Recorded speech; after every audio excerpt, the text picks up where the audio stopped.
तो बच्चों आज का हमारा टॉपिक है निराकरण अपक्रिया। इसको हम एलिमिनेशन रिएक्शन कहते हैं। यह अपक्रिया सबसे पहले हम इस अपक्रिया में आपको यह बताते हैं कि निराकरण अपक्रिया होता क्या है। एल्किल हैलाइड की क्रिया जब प्रबल क्षार से कराते हैं तो इस क्रिया में एल्किल हैलाइड से अल्फा कार्बन से हैलोजन का विलोपन होता है तथा बीटा कार्बन से हाइड्रोजन परमाणु का विलोपन होता है और विलोपन होने से जो प्राप्त उत्पाद होता है वो एल्किन समूह का होता है, एल्किन परिवार का यौगिक प्राप्त होता है।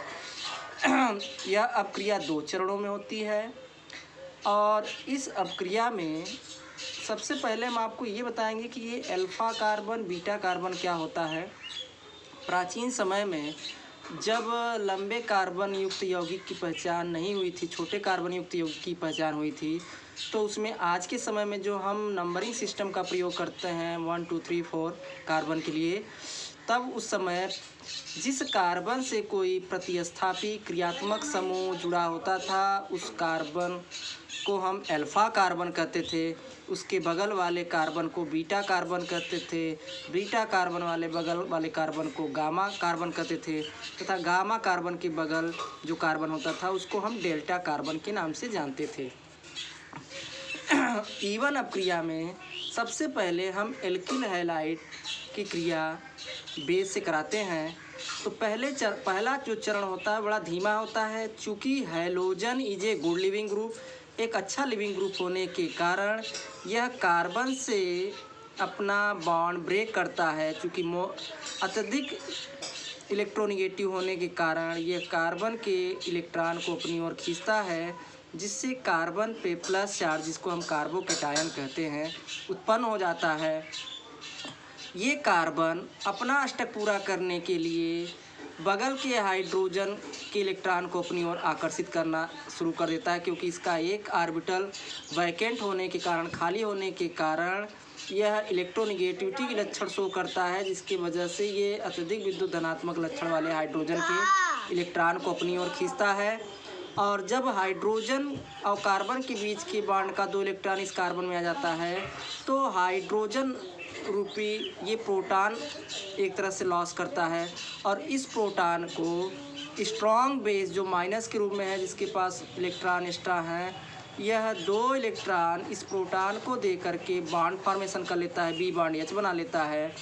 और यह जो कंपाउंड होता है वो हमको एल्कीन के रूप में प्राप्त होता है। लेकिन दूसरा स्टेप जो होता है ये फास्ट होता है, ये हमें एल्कीन युक्त कंपाउंड प्राप्त हुआ।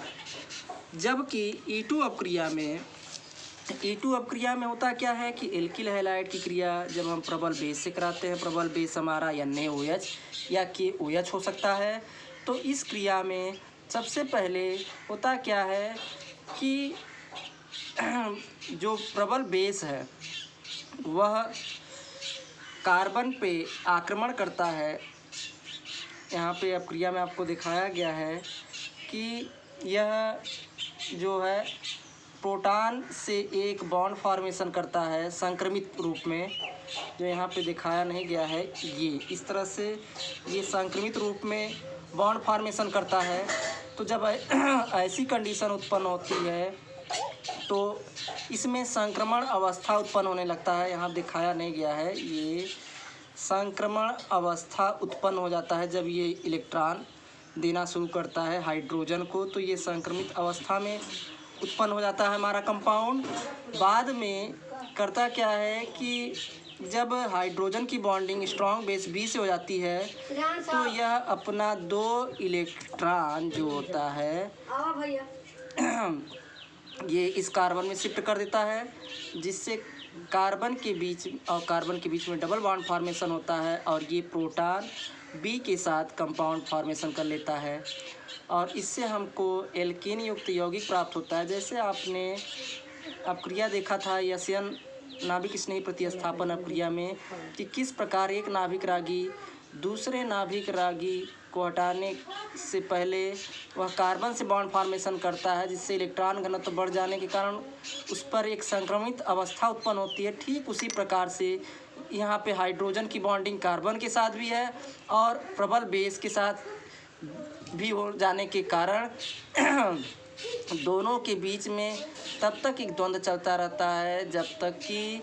कार्बन और हाइड्रोजन के बीच की बॉन्डिंग टूट न जाए, और इसकी बॉन्डिंग टूटने के पश्चात ये इलेक्ट्रॉन जो है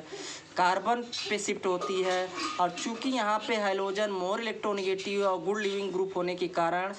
जब इलेक्ट्रॉन डेंसिटी कार्बन पे बढ़ती है तो यहाँ पे हाइड्रोजन अपना 2 इलेक्ट्रॉन लेकर के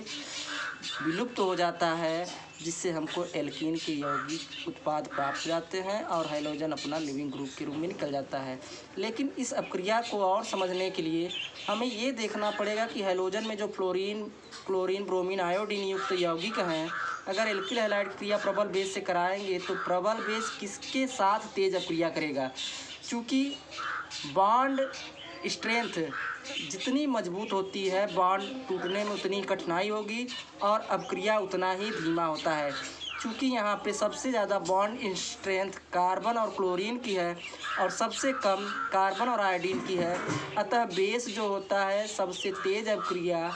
एल्किल हैलाइड में हाइड्रोजन के रूप में जिसमें आयोडीन उपस्थित होता है उससे क्रिया करता है।